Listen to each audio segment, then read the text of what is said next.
새벽 기도회이면서 동시에 사순절 새벽 기도회 15일 차입니다. 15일 차. 굉장히 많이 달려온 것 같은데 앞으로 25일이 더 남았습니다.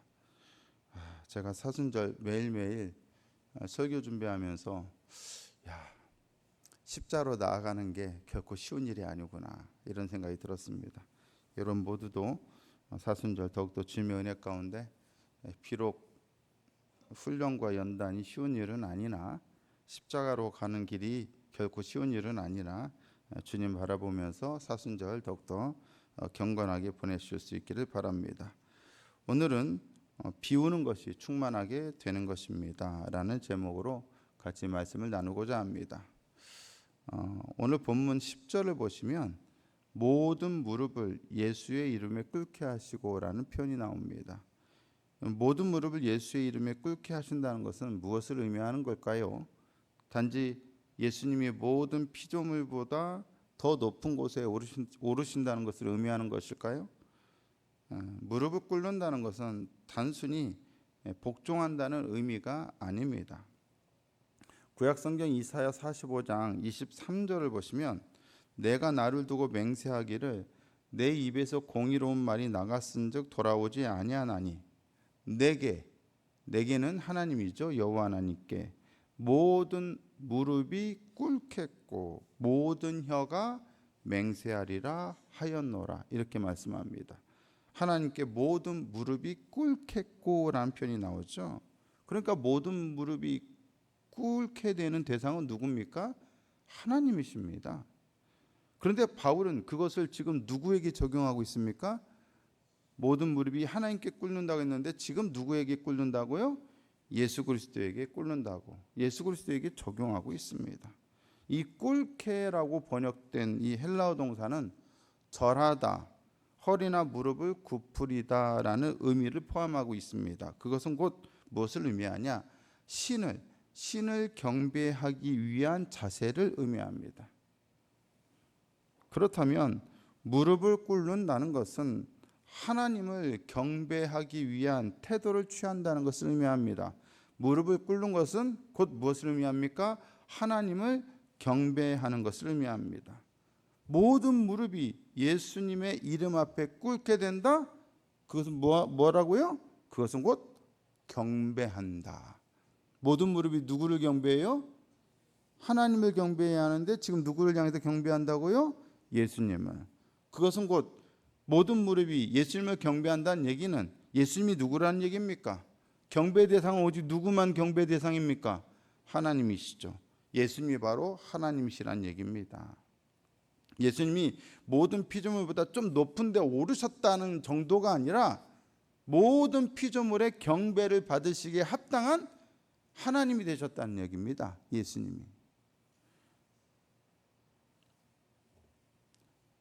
이사야 45장 23절에서 모든 여가 하나님께 맹세한다고 말씀하셨는데 그것처럼 바울은 빌립보서 2장 11절에서 모든 입이 예수 그리스도를 주라 시인하게 된다. 입술로 시인한 거죠. 그러니까 하나님께 모든 여가 맹세한다는 말을 여기서는 지금 모든 입이 예수님을 주로 시인한다는 말로 바꿔 쓰고 있어요. 이건 역시 누구를 향해서만 주님이라고 할 수 있는 거예요?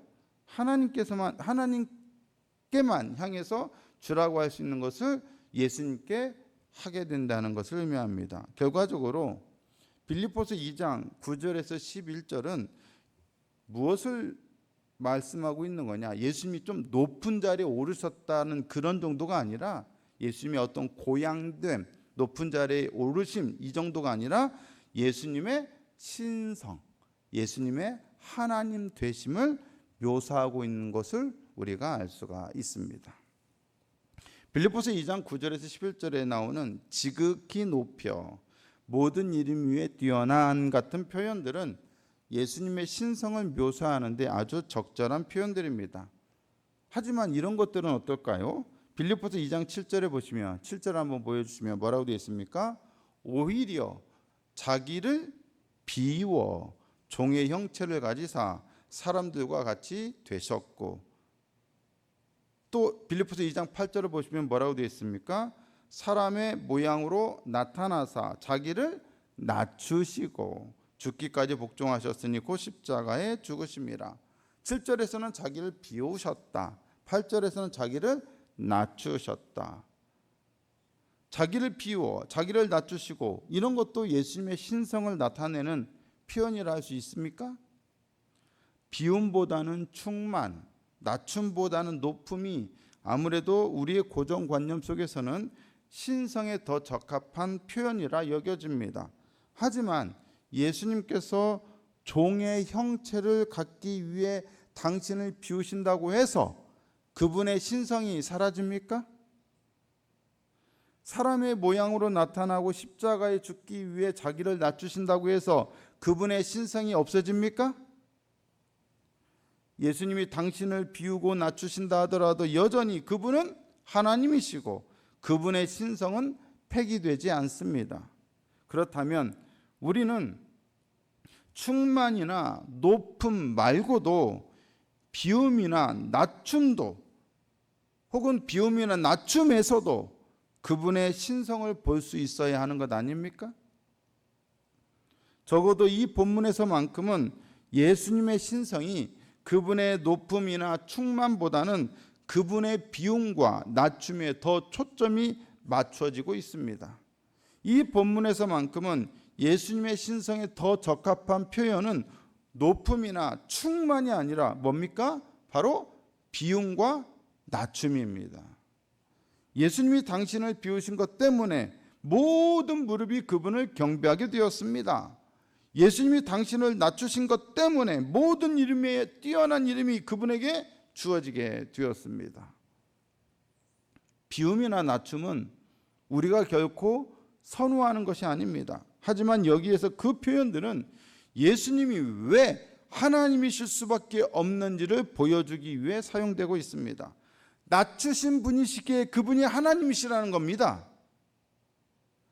비우신 분이시기에 그분이 하나님이시라는 겁니다. 그분의 승리의 비결은 오직 어디에 있다? 낮춤과 비움에 있다는 것입니다. 하나님의 본체를 놓지 않기 위해 꼭 붙잡았기 때문이 아니라 오히려 자기를 비워 종의 형체로 자기를 낮추셨기 때문에 모든 피조물이 그분을 무엇으로 누구로 알게 되었다? 하나님으로 알게 되었다는 것입니다. 그리고 경배하게 되었다는 것입니다. 예수님의 신성을 증명하고 나타나기 위해서 비움과 낮춤보다 더 적절한 것은 없다는 것입니다. 비워야 하나님의 영광으로 충만하게 되고 낮춰야 하나님의 보좌에까지 높여집니다. 이제 이것을 우리의 주님이신 그리스도를 믿는 우리 그리스도인들에게 적용해 볼까요? 오늘 우리들에게 적용해 볼까요? 우리가 사람들 앞에서 우리 자신을 낮춘다고 해서 하나님의 자녀라는 우리의 고귀한 신분이 사라집니까? 우리가 자신을 비운다고 해서 우리 안에 충만한 하나님의 은혜와 능력이 사라집니까? 오히려 우리가 낮추고 비울 때 더 많은 것으로 채워지고 더 놀라운 영적 상태로 높아지는 것 아닙니까? 오늘 본문은 바로 그렇다라고 우리에게 말씀해 주고 있습니다. 사람들과 다툼이 생길 때 우리는 자기를 어떻게든 더 높여서 목소리를 높이든 키를 높이든 고개를 높이든 자기를 더 높여서 그 싸움에서 어떻게든 이겨보려고 그 싸움에서의 승산을 더 높이려고 합니다. 하지만 그것은 진짜 실력이 아니라 허영일 뿐입니다. 허영입니다. 그리스도의 진짜 실력은 허영, 즉 쓸데없이 자기를 높이는 것이 아니라 자기를 낮추는 데 있습니다. 그것은 다른 사람을 나보다 더 낮게 여기는 것을 의미합니다.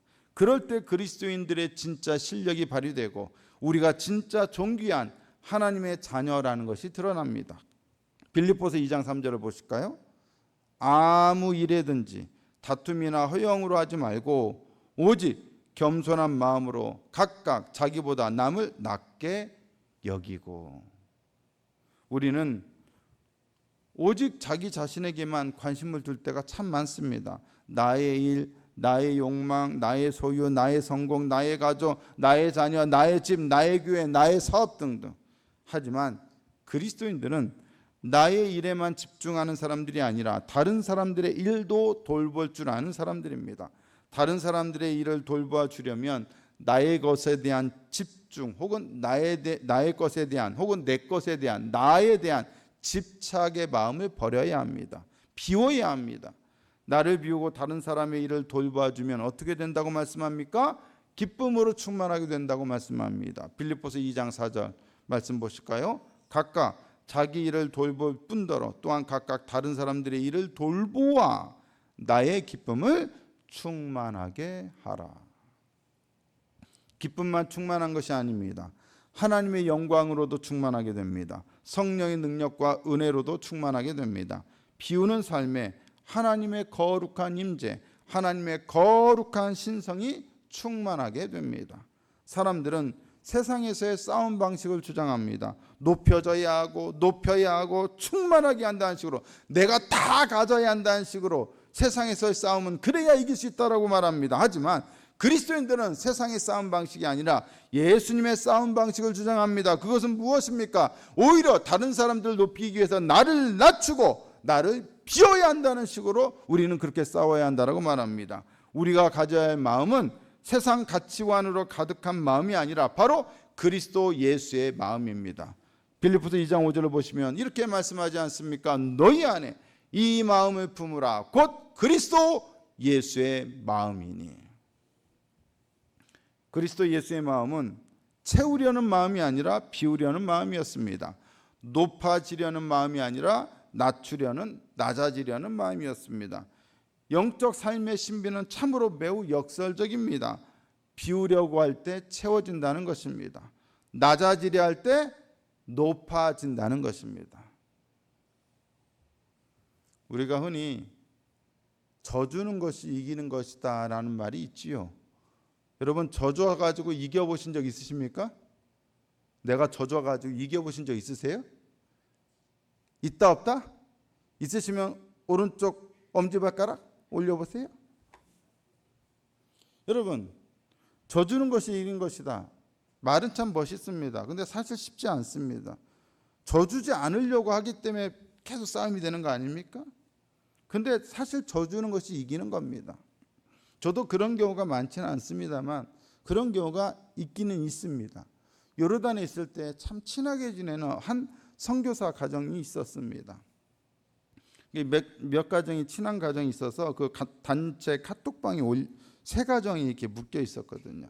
근데 그게 어떤 다른 한 선교사 가정이 아주 그 정치적으로 예민한 이슈가 되는 카톡 내용을 자꾸 올리는 겁니다. 그것도 너무 한쪽으로 치우친 그런 내용이 올렸는데 거기까지는 이해를 했어요. 뭐 자기의 그 어떤 뭐 기호라는 게 있을 수 있으니까 또 친하니까 이해를 했어요. 그런데 이게 용납이 되니까 이제는 좀 수위가 높아져가지고 나중에는 보니까 제가 봤을 때는 팩트가 아닌 거짓이 뒤섞여 있는 내용까지 어디서 잘못 들은 걸 가지고 그걸 그대로 카톡방에 올리는 겁니다. 그래서 제가 성격이 이게 되게 푸근하게 생겼습니다만, 인정을 하고 싶지 않은 표정입니다만 제가 나름 푸근하게 생겼습니다만 또 나름 또 뭡니까 날카로운 구석이 또 있잖아요. 그래가지고 제가 그 마음은 이해하지만 팩트가 아닌 건 아닌 거잖아요. 그래서 제가 사실은 요렇게 해가 제가 댓글을 달았어요. 팩트를 좀 교정하기 위해서. 그랬더니 이분이 또 거기에 대한 반박 댓글을 달고 막 하다가 저도 이렇게 이제 안 되겠다 싶어 또 댓글을 달았더니 이분이 자기 성깔에 못 이겨서 화가 막 난 거예요. 그러면서 이제 팩트에 대한 얘기가 아니라 자기 감정을 막 얘기해요. 막 화가 난 거예요. 어쩌고 저쩌고 막. 그래서 제가 댓글을 보니까 너무 화가 나신 것 같아가지고 저보다 나이도 많으시고 그래서 제가 그랬어요. 제가 잘못한 건 없어요. 저는 팩트를 얘기했을 뿐이에요. 그래서 제가 그분께 카톡으로 마음을 상하게 해드렸다면 그럴 의도가 아니었으나 상하게 했다면 정말 죄송합니다. 뭐 그렇게 하면서 제가 사과의 글을 올렸어요. 그랬더니 한참 있다가 본인이 카톡글을 쓴 거예요. 죄송하긴 제가 죄송하죠. 목사님이 먼저 시작한 일도 아닌데 목사님 먼저 사과하시니 오히려 제 마음이 녹네요. 그러면서 오히려 제가 죄송합니다라고 나중에 댓글을 다시 달아서 그냥 무마된 적이 있었습니다. 직접 만나서 얘기한 건 아니지만 카톡상으로 사실 자주 만났던 가정이거든요. 그 참 납득할 수 없는 상황이지만 그냥 제가 거기서 이겨본들 뭐합니까? 친한 사람 마음만 상하게 하고 관계만 안 좋아질 뿐이죠. 팩트가 아무리 옳고 그것도 중요하지 않죠. 사실 중요한 건 뭐예요? 마음을 얻는 거 아닙니까? 그리스도 안에서 서로 화해하는 것 아닙니까? 화목한 거 아닙니까? 내가 맞아 이것만 주장했다면 그 사람 마음 상하고 관계 깨지는 거 신경 안 쓰겠죠. 하지만 중요한 건 뭐예요? 관계예요, 관계. 내가 좀 양보하고 져주면 어떻게 됩니까? 이기는 거예요. 스스로 깨닫게 되는 거죠. 져주는 것이 이기는 겁니다. 마음을 비울 때 오히려 승리하고 이길 수 있는 일들이 생깁니다. 영적 삶, 아니 참된 인생의 삶도 마찬가지입니다. 우리가 채우려고 한다고 내 삶이 충만해지고 부유해지는 것이 아닙니다. 그렇게 하면 할수록 충만해지는 것이 아니라 다른 사람들과의 다툼과 갈등만 더 많아질 뿐입니다. 하지만 비우려고 한다면 우리의 삶은 놀라운 하늘의 신비로, 놀라운 하나님의 은혜로 충만하게 됩니다. 예수님의 십자가는 우리에게 그것을 가장 분명하게 보여주는 증거입니다. 예수님은 십자가를 위해 자신을 비우심으로써 오히려 신성으로 충만한 하나님으로 드러나셨습니다. 우리 역시 하나님 앞에서나 사람들 앞에서 우리 자신을 비울 때 우리 존재의 충만함을, 영적인 부유함의 충만함을 나타내 보일 수 있게 될 것입니다. 비우는 것이 충만하게 되는 것입니다. 특별히 교회에서 다른 성도들에게 여러분 자신을 비우십시오. 그게 승리하는 길입니다. 그게 교회의 유익을 위한 길이며 하나님의 영광을 드러내는 길입니다. 내 말이 맞다, 네 말이 틀렸다 해봐야 의미가 없는 경우가 많더라고요. 교회는 논리싸움으로 하는 데가 아닙니다. 생활하는 데가 아닙니다. 말의 옳고 그름으로 다투는 데가 아닙니다. 교회는 그게 아니라 비움으로써, 낮춤으로써 승리하는 것입니다. 비울 때 우리는 충만하게 됩니다. 그 안에 예수님의 은혜가 충만하게 되고 기쁨이 충만하게 되고 하나님의 영광이 충만하게 되고 성령의 은혜가 충만하게 됩니다. 이번 한 달 여러분들이 진정으로 승리하고 높아지기를 원하신다면 하나님 앞에서 여러분의 마음을 비우시고 다른 사람들 앞에서도 여러분의 마음을 비우시고 그리스도의 예수의 마음으로 살아가시면서 진정한 복과 은총과 승리를 맛보는 복된 3월 한 달이 되시고 또한 그런 우리 한누리교회가 될 수 있기를 예수님의 이름으로 축복합니다. 좋으신 하나님, 비우는 것이 충만하게 되는 영적 신비의 역사를 우리 모두가 깨닫게 하셔서 그렇게 살아갈 수 있도록 도와주시옵소서. 예수님이야말로 이 역설의 참된 표징이시고 표상이신 것을 우리 모두 보게 하셔서 이제 예수님 따라 이 사순절 기간 더욱더 우리도 하나님 우리를 비우기 위하여 더욱더 헌신하고 우리를 비우기 위하여 사순절 기간 주님과 동행하는 복된 우리 모든 한누리교회 성도들 되게 해 주시옵소서. 그러한 마음으로 늘 기도하고 엎드릴 때마다 응답하시고 역사하셔서 그러한 성도들을 통하여 우리 한누리교회가 더욱더 영적으로 충만하고 은혜가 넘치며 성령의 역사가 넘치며 성장하고 부흥하는 놀라운 교회가 되게 하여 주시옵소서. 또 우리 모든 성도들의 일상의 삶에서도 그러한 삶을 통하여 승리하게 하시고 가정에서나 직장에서나 사업에서나 늘 승리하고 하나님께 영광 돌릴 수 있는 일들이 나타나게 하여 주시옵소서. 예수님의 이름으로 축복하오며 기도드리옵나이다. 아멘. 이제는 우리 구주 예수 그리스도의 놀라우신 은혜와 아버지 하나님의 극진하신 사랑하심과 성령님의 감화 감동 내주 역사 교통하심이 비우는 것이 충만하게 되는 것이라는 영적인 역설의 신비를 깨닫고 그렇게 살겠습니다. 져주며 이기는 삶을 살겠습니다. 비우며 충만한 삶을 살겠습니다. 낮아지며 높아지는 승리의 삶을 살겠습니다. 믿음으로 결단하고 하나님 앞에 나아가는 모든 성도들의 심령과 머리 위에, 저들의 가정과 생업과 직장과 사업장 위에, 자녀들 위에, 무엇보다도 3월 한 달의 삶 위에, 우리 한누리교회 위에 이제로부터 영원토록 함께하여 주셨기를 간절히 축원하옵나이다. 아멘.